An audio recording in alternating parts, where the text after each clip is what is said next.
You know that feeling when a conversation goes wrong, but you have no idea how it happened? You said something, they took it the wrong way, now there's tension, there's frustration, or even worse, silence. Misunderstandings happen all the time, but here's the thing, they don't happen because people aren't listening.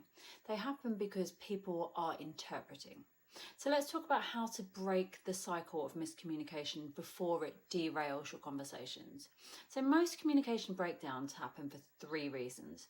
Firstly, we assume people hear what we mean, not just what we say.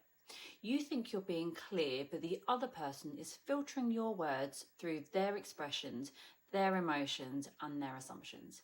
And what's the result? What you meant and what they heard, they just don't match.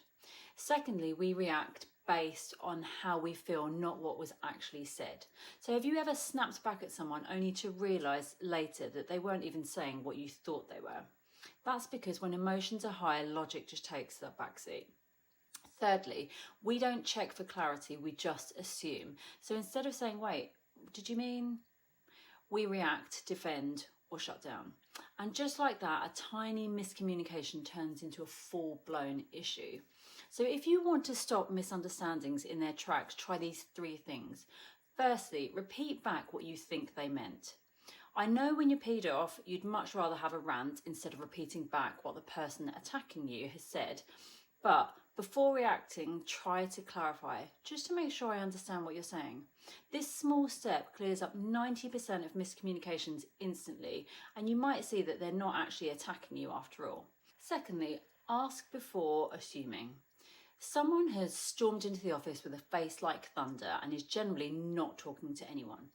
Or you've taken your teenager to their favourite restaurant and they're pulling that "I'm not impressed" face. And they're just not talking.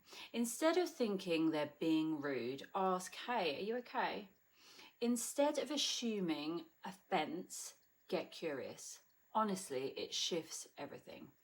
Thirdly, stay calm because emotions cloud interpretation. If you feel triggered, take a breath. Respond after you've processed, not in the heat of the moment. I know this one's hard because I'm still trying to master it too. But keep practicing because it really does help. So today in your next conversation, try this. Clarify before you react, ask instead of assuming, and pause before responding. Because the best way to fix a misunderstanding is to stop it before it even starts.